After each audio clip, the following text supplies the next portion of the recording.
Thank you for tuning in to this presentation. I'm Xiao, and I'm presenting our research on the regulation of video games. Specifically, we are focusing on loot boxes, a potentially harmful gambling-like randomized monetization method found in video games, which no doubt most of you are familiar with. So exactly what is a loot box? Although most of you will have some idea of this already, I will start by setting out the way that we define loot boxes for the purpose of our research. Loot boxes are virtual consumable items in video games that can be opened by players to obtain randomized rewards of varying in-game and real-world value. They come in many different virtual forms: treasure chests, car packs, prize wheels, or gacha machines, and they appear in a lot of popular games, such as the character summoning system of Genshin Impact, a Chinese game that is popular across the world. Our research focuses on paid loot boxes that can be bought for real-world money. These appear to be the most harmful as they can directly cause overspending of real-world money by players. Some games allow loot box rewards to be traded between players, which can allow players to sell in-game items for real-world money. This means that these loot box rewards gain real-world monetary value. So what can loot box rewards do? Some rewards are purely cosmetic. For example, they may make your weapon glow pink instead of blue, or give you gold rather than silver armor. Other rewards actually influence gameplay. They could unlock additional content, for example, allowing the player to play as a different character with different abilities, or to give the player a competitive advantage over other players, such as more powerful weapons. This means that players who paid for loot boxes can become stronger than other players, which could potentially encourage other players to also buy loot boxes so that they can catch up and compete on a more equal footing. So there may be a stronger incentive to buy loot boxes, which give a competitive advantage than those which are simply cosmetic. How much do players spend on loot boxes? We don't have conclusive data on worldwide loot box spending because this data is held by game companies and they don't release their loot box sales data to the public. In China, however, video game companies are legally required to publicly disclose the results of all loot box openings. This has led to the loot box purchasing histories of some games to become available as public data. We've been able to figure out that just one single game, Counter-Strike Global Offensive, or CSGO, generates over $500,000 or 3 million renminbi per day in China alone. So worldwide spending on loot boxes is clearly substantial. Some extreme cases of individual players' loot box spending have been reported in mainstream media, such as one UK player spending around £700 in 1 month. Another player spent over $10,000 in 2 years on the loot boxes of one single game. The BBC also reported in 2019 on a case where 4 children spent around the equivalent of £550 of their father's money on loot boxes without permission and still didn't get the rare item they were after. And so what are the potential harms of loot boxes? Firstly, they're structurally similar to gambling. Both loot boxes and traditional gambling involve the player or gambler paying an amount of money with the hope of obtaining something more valuable or more money through a randomized process. Empirical evidence has consistently established that there is a relationship between loot box spending and problem gambling.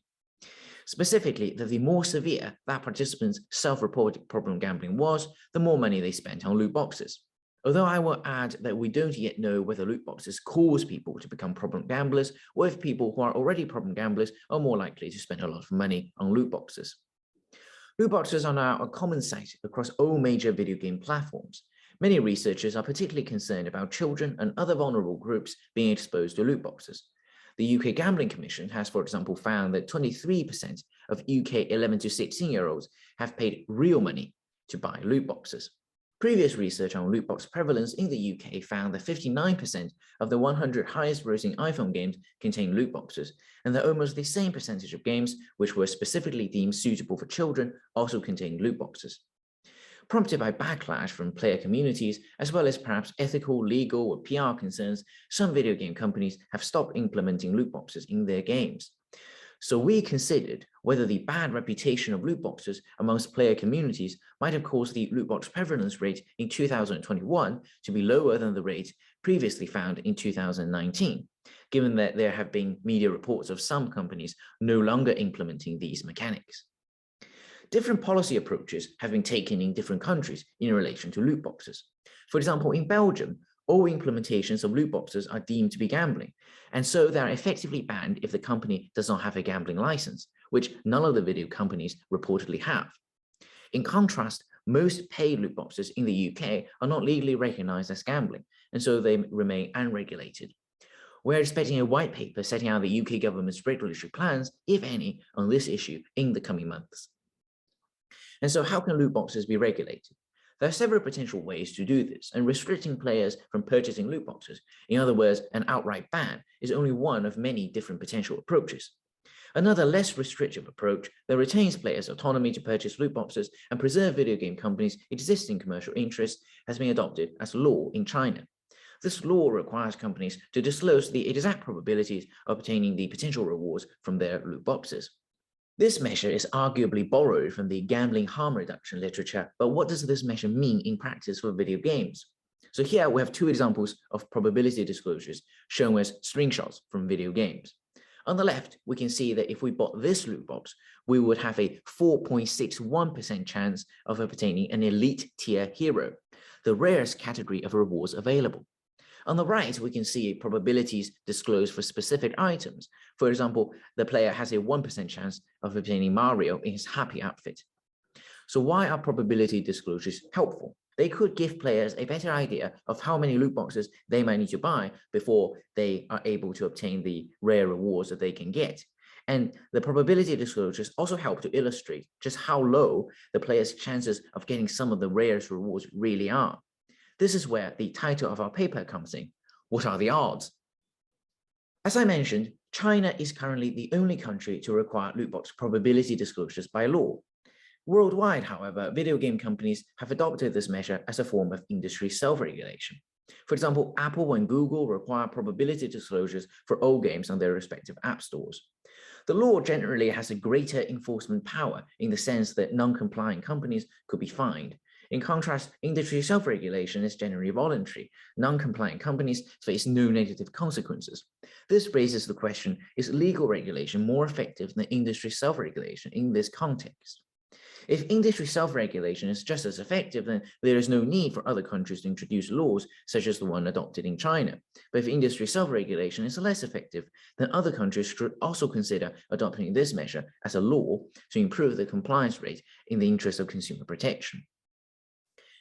With these questions in mind, we assess loot box prevalence and compliance rate with industry self-regulation for the 100 highest grossing iPhone games in the UK, and compared our results with Zando's 2019 UK findings and our own previous 2020 Chinese findings. In 2019, the UK loot box prevalence rate was observed to be at 59%. We hypothesized that because some companies have decided to stop implementing loot boxes, the prevalence rate will now be statistically significantly lower. However, we actually found loot boxes to be present in 77% of the 100 highest grossing UK iPhone games. This was statistically significantly higher than the 59% found 2 years ago. This suggests that at least on the mobile games market, the loot box prevalence rate has not decreased and has actually increased. Children and adults alike are now more likely to be exposed to loot boxes than they were in 2019. However, quite importantly, despite this increase, the loot box prevalence rate that we found in 2020 in China was 91%. So loot boxes are still very much more popular in China and probably other Far East Asian countries than in Western countries. Previously, we assessed the loot box probability disclosure rate of the 100 highest grossing iPhone games in mainland China in 2020. We found that 95.6% of games containing loot boxes disclosed probabilities. However, the disclosure rate that we found in the UK was only 64%. This was statistically significantly lower than the Chinese compliance rate. This means that at least in the loot box probability disclosures context, voluntary self-regulation is less effective than the law at ensuring compliance. In countries where industry self-regulation has already been adopted, such as the UK, probability disclosures should still be required by law to increase the compliance rate and actually provide the level of consumer protection that has been promised to video game players. This doesn't mean that industry self-regulation is completely useless. In fact, there are many potential benefits. An industry self-regulator is much better able to understand the technical aspects of video game design and respond more quickly and more cost-effectively to new industry developments and to any instances of non-compliance, whereas the law is often incredibly slow in adapting to novel issues. What the industry self-regulation we've looked at so far is missing is enforcement powers. Apple and Google don't appear to punish companies for breaking their self-regulations by not making probability disclosures, but it's possible for industry self-regulation to get stricter. Through contractual terms, self-regulators such as app stores could impose and enforce private law punishments. App stores can delist non-compliant games, disable in-app purchase features, and even freeze funds and delay the transfer of revenue generated by the game's previous month's sales. In the face of such threats, video game companies would be far more likely to do what they promised to do and disclose probabilities to their players. We can look at the example of South Korea's industry self-regulation. This has better enforcement powers than the Apple and Google app stores and reported a compliance rate of 90.8% in August 2021, much higher than the 64% found in the UK and closer to the 95.6% disclosure rate found under Chinese law. One other point worth noting, our study and the imposition of loot box probability disclosure requirements proceeded on the assumption that probability disclosures reduce spending, and therefore including them will help players to make more informed purchasing decisions. However, is that even true? Research from other risk communication domains would suggest that a lot of people would not be able to understand the probability disclosures, and children especially will struggle to benefit. In a separate survey, we asked Chinese video game players whether they have seen probability disclosures in video games that they play. Of 428 participants who self-reported having purchased loot boxes in the past 12 months, 84.6% reported having seen probability disclosures. This reflects that most loot box purchasers have in fact seen probability disclosures despite them being implemented through suboptimal methods. Does seeing the disclosure reduce spending? To answer this, we asked whether players bought fewer loot boxes and spent less money after seeing probability disclosures. Of 362 loot box purchasers who saw probability disclosures, 72.4% reported that their loot box purchasing behavior has not been affected by probability disclosures, and only 19.3% reported buying fewer loot boxes and spending less money. Now, what does these survey results tell us?